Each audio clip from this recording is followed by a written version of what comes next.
Stand up, all rise. The judge's gavel came down, and the Brown family drama opened its most violent page. The crack of the gavel boomed like thunder in the courtroom, a sound so piercing that it ripped through the whispers, the murmurs, the coughs, and even the snapping of camera shutters. Everybody rose, as if rising for a funeral, not for an individual, but for a family. And in a sense, that's precisely what it was. The courtroom was filled to capacity. Rows of wooden benches creaked beneath the weight of reporters, fans of the notorious TLC reality show, and even former neighbors who had once resided in close proximity to the Browns. There wasn't a seat to be found. Not an aisle free of bodies. Court personnel hustled about, urging people to get seated, but the air was so charged it seemed it might be visible. Suspended there like mist, Kody Brown sat at the defense table. His blonde curls somewhat frizzed, jaw set, body reclined in the chair like a man who believed he still had power. He was dressed in an expensive-looking suit that was rumpled, as though it had been grabbed in a rush. His face was smug, lips curled slightly into a grin, the grin of a man who thought he was still in command. Kody lived for attention. The cameras had trailed him for years, turning him into a star of a polygamous dynasty. He was accustomed to being the headline, the one who spoke last. Today, he thought, would be no exception.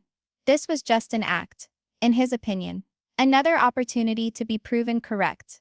But seated across from him, in the rigid wooden chairs allotted to the plaintiffs, were the women who had helped his empire rise with him. Christine, her eyes afire with smoldering anger. Janelle, arms crossed behind her, jaw clenched in icy resolve. Meri, more weary than angry, but with a glimmer of long-buried hurt in her eyes.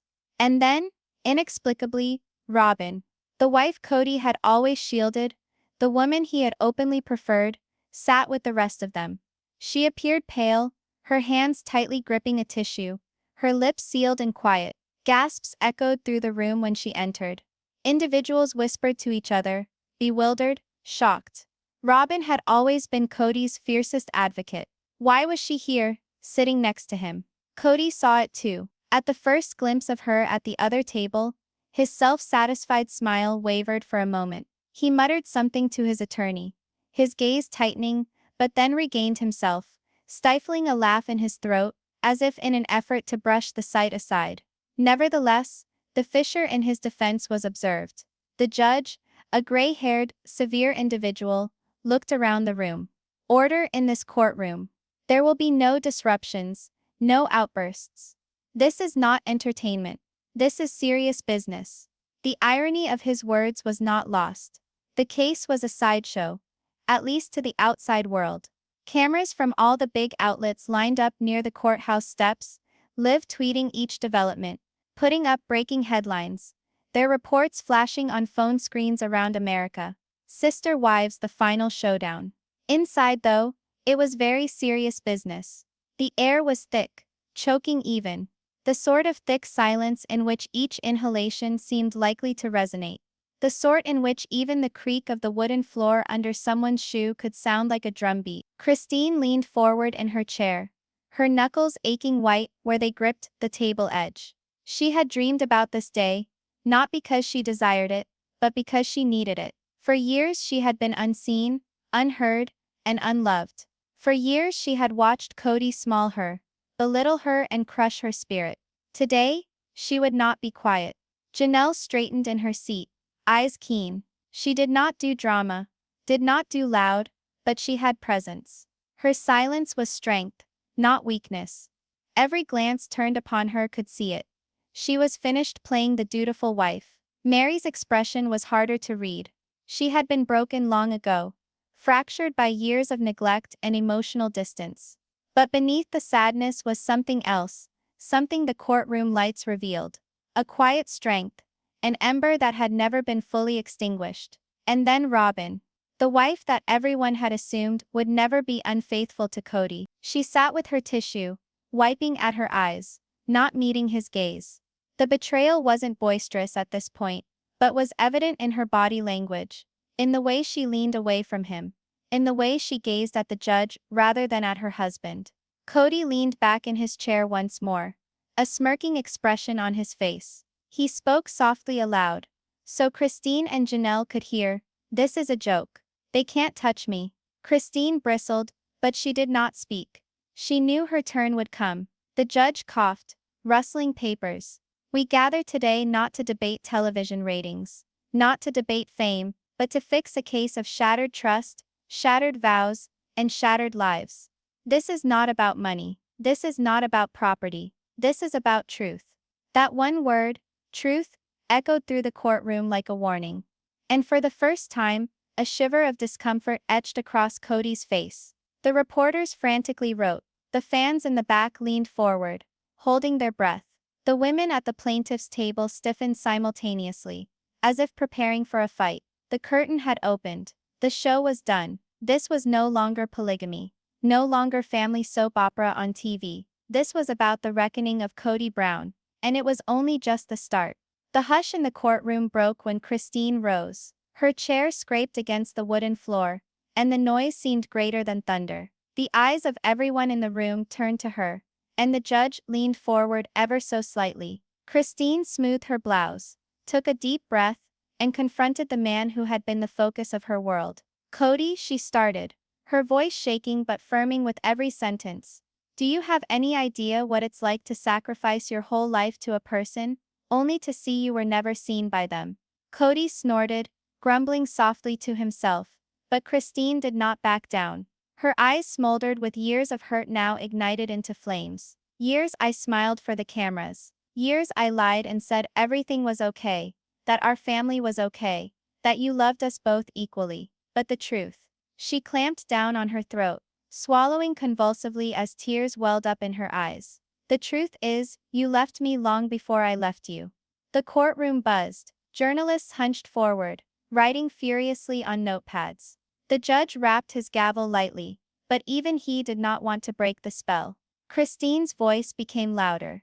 You say we were unfaithful. You say we tore the family asunder. But you see, Kody, you tore it up first. You picked Robyn over all of us. Not in secret, but out in public for everyone to witness. Do you recall the nights you wouldn't even look at me? Do you recall the birthdays you didn't remember? Do you recall when I pleaded with you to love me, and you told me love was conditional? Kody shifted uncomfortably in his seat, his smugness breaking, his jaw set. His lawyer hushed something, but Kody waved him off. Christine leaned in close, her voice lowering but cutting like glass. You didn't just fail me as a husband, you failed our children. You failed as a father. And today you will finally hear the truth. She sat, her chest moving up and down, her gaze fixed on him. For the first time, Kody refused to meet her eyes. Then Janelle stood up. Unlike Christine, she did not shake. Her actions were cutting, deliberate. She put on her glasses, glanced at the judge, and then spoke to Kody with the chill of one who had already mourned the loss of love, and gone on to anger. Kody, she said brusquely, you always referred to yourself as the head of this family. You demanded control, obedience, loyalty. But leadership is not control. Leadership is love.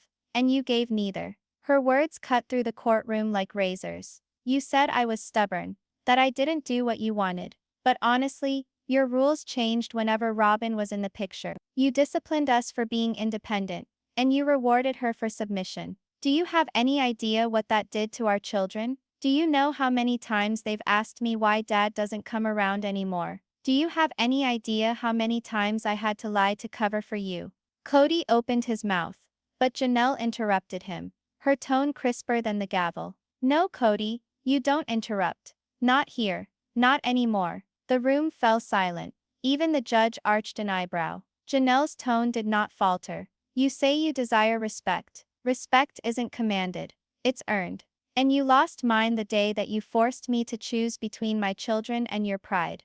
A tide of whispers swept across the benches. Fans breathing hot. Reporters writing in haste. Flashbulbs outside the courthouse burst as real-time headlines were being typed. Janelle battles Kody in court. Respect is earned. Janelle sat her chin aloft. She did not glance at Kody once more. At last, Meri stood up. The courtroom was quiet as if holding its breath. She had been years silent, passive, the one most ready to suffer through Kody's coldness. But today, The years of hurt finally broke through. Her tone was gentler, but it was heavy with emotion no one anticipated. "Kody," she said slowly, "do you know what loneliness feels like when you're married? Do you know what it's like to sit beside someone and feel 1,000 miles from them?" Her words stung. They weren't hot like Christine's or quick like Janelle's. They were heavy with grief. "I begged for your love. I begged for your respect. And every time I reached out, you pushed me away. Do you have any idea what that does to a person? To beg for crumbs of love and receive nothing but rejection." Meri's eyes sparkled, but her voice increased in strength. "I stayed, Kody. I stayed longer than I should have, because I believed in our family. I believed in you, but you left me long before I left you. You abandoned me emotionally, and you never once looked back." Her words hung in the air like a verdict. Kody's smirk was erased now. His jaw was set, his face tight, his fists holding onto the table so hard his knuckles went white. He attempted to laugh it off, but the attempt was hollow, devoid of sound, unconvincing. Christine, Janelle and Meri sat huddled together, their voices still resonating in the air. Years of silence had been shattered. Years of hurt had finally been voiced. The courtroom was no longer just a legal setting. It had become a battlefield.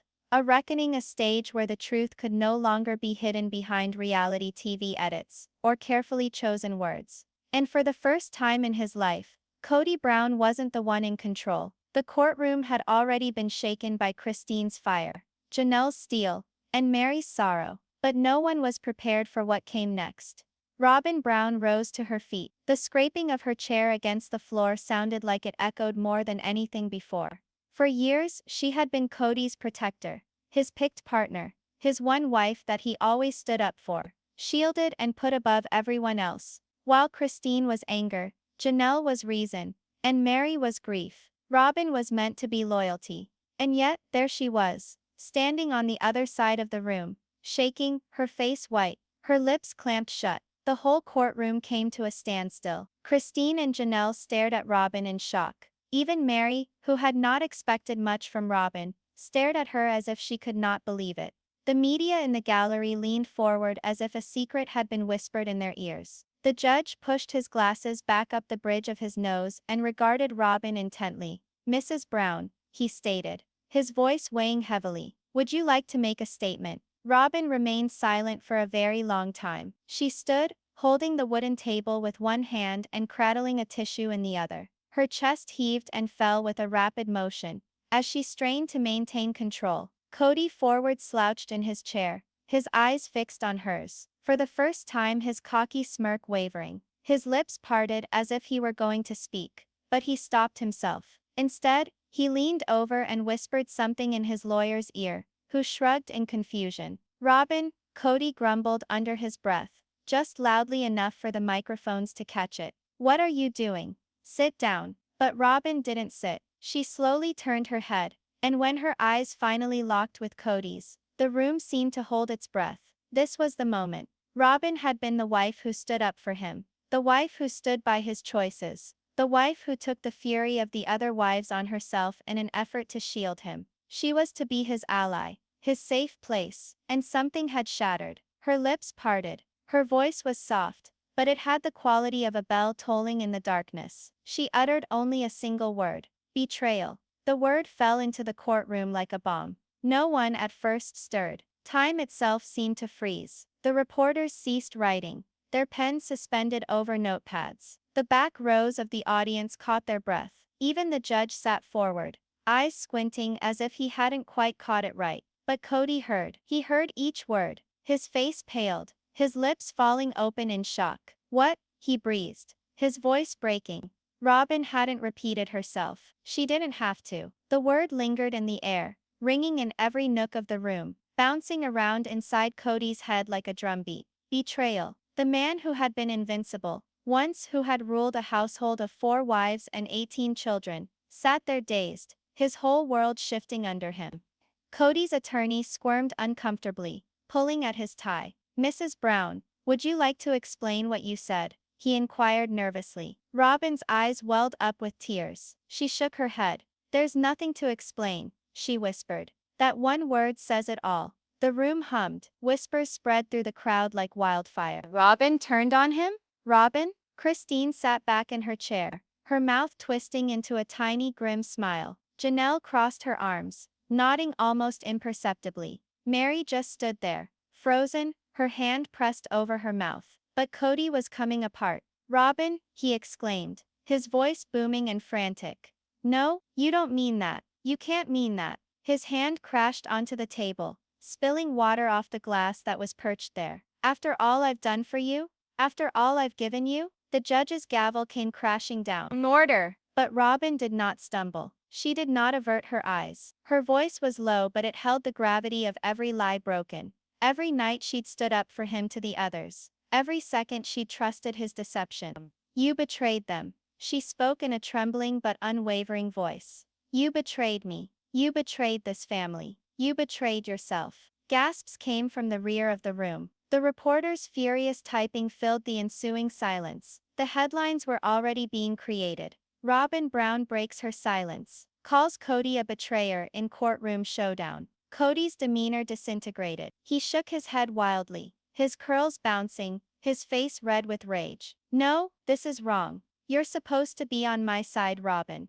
Always on my side. His voice cracked, desperation bleeding through his anger. But Robyn's silence was louder than his outburst. She sat back down slowly, her tissue pressed against her face, tears sliding down her cheeks. Kody's chest heaved, as he tried to steady his breathing. His lawyer leaned in to whisper again, but Kody shoved him away, his eyes locked on Robyn, like a man staring at the ghost of his own downfall. You're all against me, he muttered, shaking his head. Every last one of you. But it wasn't just them anymore. It wasn't Christine, Janelle and Meri versus Kody. It was Robyn too. And that made all the difference. The judge cleared his throat, attempting to restore order to the courtroom. Mrs. Brown's statement has been recorded, he stated firmly. This proceeding is about truth, and every voice deserves to be heard. But everyone knew the truth. The case had already been decided in public opinion. The wives had spoken. And now, even Robyn had joined them. Kody Brown, who had been so assured, slouched in his chair. His hands trembled over the table. His face was clammy and white. He did not look like a leader anymore, but a man as his empire crumbled into dust in front of his own eyes. And it took only one word.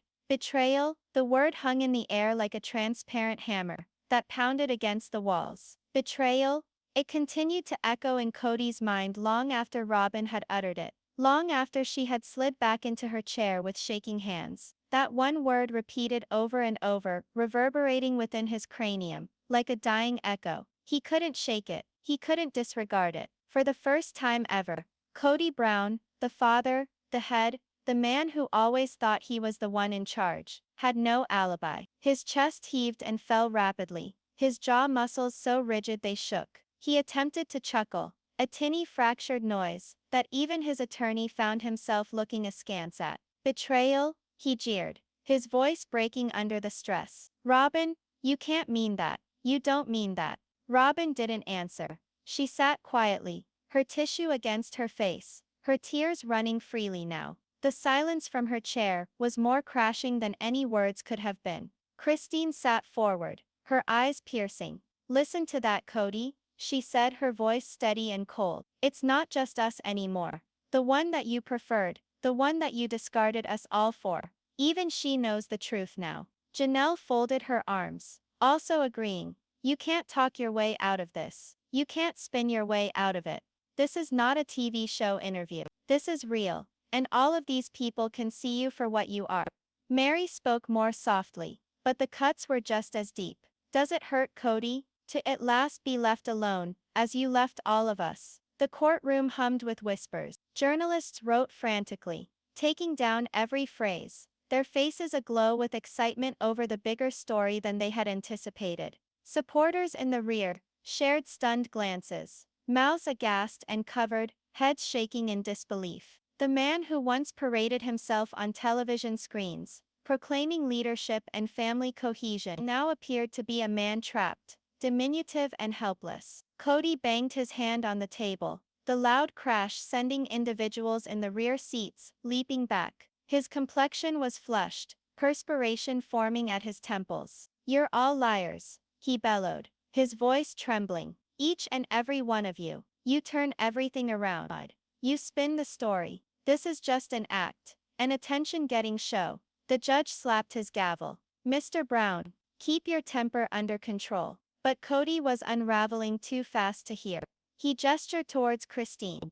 "You wanted out, because you were never strong enough. You left me, not the other way around." He turned on Janelle. "You always defied me, always trying to undermine me in front of the children. You never honored me." And then his gaze fell on Meri, his voice escalating with venom. "And you destroyed this family years ago with your failure. Don't you dare stand there and play the victim." Gasps erupted throughout the courtroom. The reporters' pens flew even quicker. Christine shook her head in amazement. Janelle's face turned as hard as stone. And Meri's lip quivered. But none of them cracked. Not this time. They had already heard his rage. They had lived it. And now, for the first time ever, he was defending himself, with no one to protect him. Then his eyes fell to Robyn. His voice shook, softer now, almost begging. "Robyn, you don't mean it. Tell them you don't mean it. Please, you're supposed to be mine. You're my wife, my partner. You swore." Slowly Robyn raised her head, her eyes brimming but firm. For an eternity she just stared at him, her silence choking. Then again, she whispered, soft as a breath, but loud enough to cut him like a knife. "You betrayed me too." Kody stumbled backward as if punched. His attorney extended a hand to catch his arm, but Kody pushed it away, holding on to the edge of the table for balance. His eyes clouded in fury and shock. "No, no, you can't do this to me," he was saying, his words faltering. Not you, Robyn." The courtroom seemed to close in on him.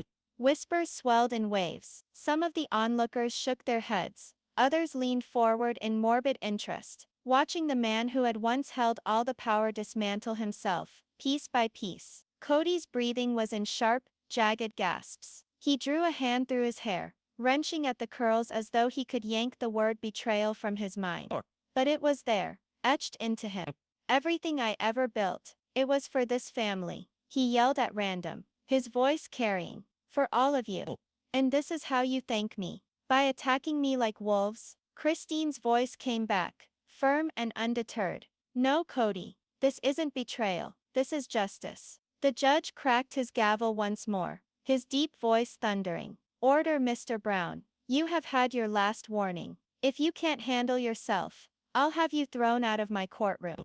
Kody slumped back into his chair, his hands shaking violently. His chest rose and fell in uneven bursts. His once commanding presence was gone. In its place sat a broken man, stripped of the power he had once clung to so tightly. For years Kody Brown had been the center of the story, the star of his family, the man who believed himself untouchable. But here in this courtroom, under harsh lights among the women he'd hurt, and the sole wife who'd finally defected, Kody was no longer a patriarch. He was merely a man laid bare.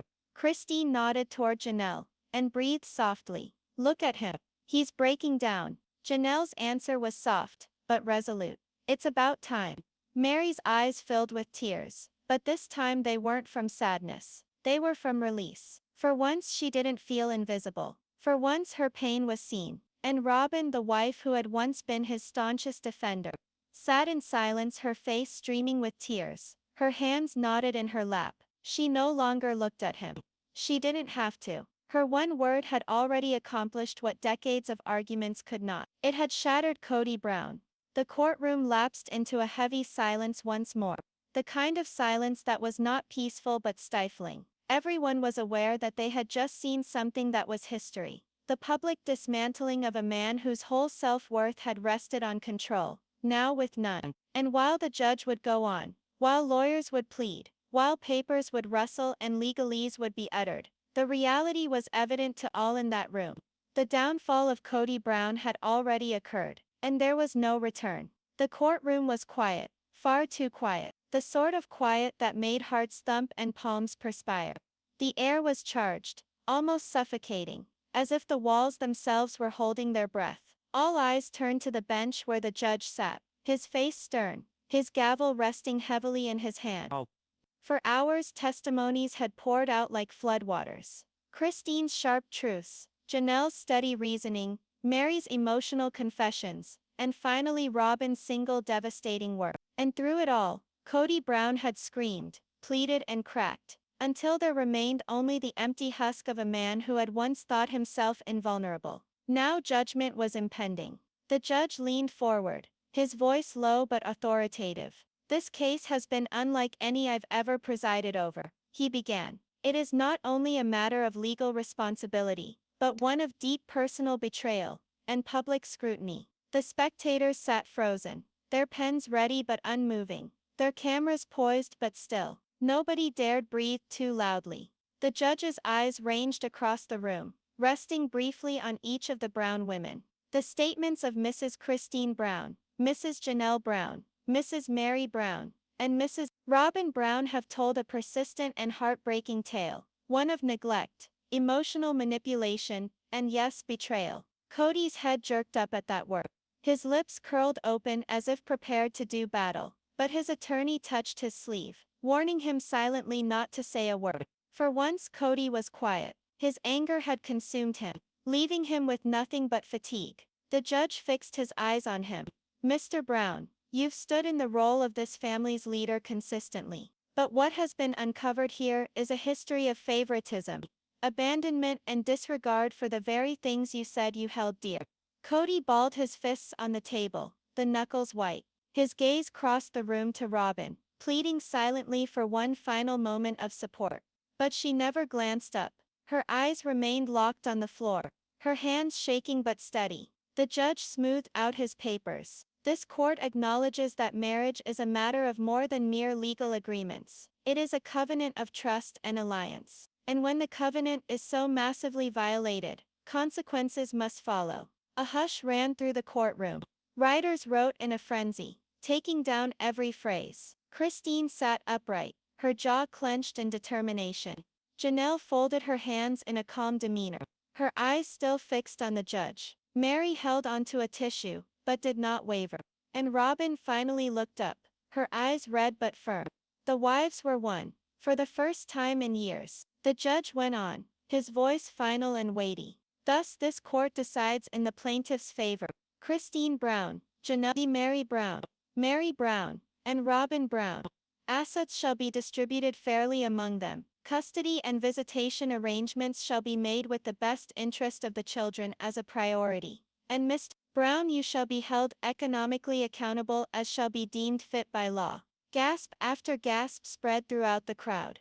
The Brown women shared hasty glances, relief, vindication, and tears. Kody's mouth dropped open. His face went white. "No, no, this can't happen," he breathed, his voice cracking. The judge brought his gavel down one final time. "This court is adjourned." Bang! And with that, it was finished. The room exploded in sound, reporters bursting toward the doors, fans murmuring, camera flashes snapping. But in the middle of it all, the Browns sat immobile in their seats. Kody gazed at the table, his hands lifeless in front of him. The man who had walked with such swagger was no more. His shoulders were slumped, his eyes were vacant, his spirit was broken. Christine stood up first. She took a deep breath, then let it out as if decades of burden had been removed from her shoulders. She faced Janelle, who nodded firmly. They stood up together. Meri hesitated for a fleeting moment before standing as well, brushing away her tears with her tissue but keeping her head held high. And then hesitantly, Robyn got up. Her steps were weighed down, heavy with sadness, but her choice was made. She did not take Kody's hand. She did not even look at him. For the first time since becoming a member of the family, Robyn walked in step with the other wives, neither behind them nor away from them, but alongside them. Kody finally raised his head, his eyes wide with alarm. "Wait," he shouted, his voice cracking. "You can't just leave me like this. Robyn, please, don't walk out with them. You're supposed to be different. You're supposed to be mine." But Robyn didn't turn back. She gripped Christine's arm for support, her tears streaming freely. Together the four women walked toward the courtroom doors, their steps slow but steady, their unity unshakable. The echo of their heels ringing on the floor was greater than Kody's frantic screams. Kody, he shouted again, his voice reverberating off the walls of the courtroom. This family wouldn't exist without me. You'll regret it. You all will. But his words came back to him, hollow and insignificant. The doors swung open, light flooding into the dim courtroom, and one by one, the wives walked out, leaving him behind. For the first time ever, Kody Brown was alone. The courtroom cleared rapidly after that. Reporters dashed to pursue the women, hoping for a quote. Fans trailed behind, some shouting encouragement, others just shocked by what they had seen. Kody stayed seated, still. His attorney collected papers quietly, carefully sidestepping his client's blank gaze. The bailiff cleared the room, yet still Kody sat, as if trapped in time. The echoes of Robyn's word, betrayal, still lingered in the air.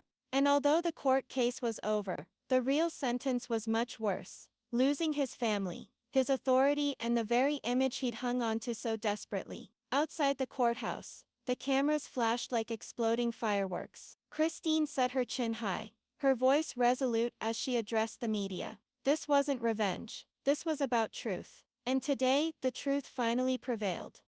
Janelle stood with her, saying softly, "Families are worth honesty, respect, and equality. That's what this was always about." Meri wiped her tears, but managed a smile. "I feel free. For the first time in years, I feel free." And Robyn, who had been quiet at first, finally spoke words that made headlines around the country. Nobody should ever give up on themselves just to keep someone who doesn't even appreciate them. Not even me. All of it was caught on camera. 4 women walking off together, no longer enslaved by Kody's tyranny, but by each other's strength and survival. And in the courtroom itself, Kody remained still, the vacant seats surrounding him a reflection of the vacancy of his future. The patriarch of the Brown family fortune had crumbled, and the world had witnessed it.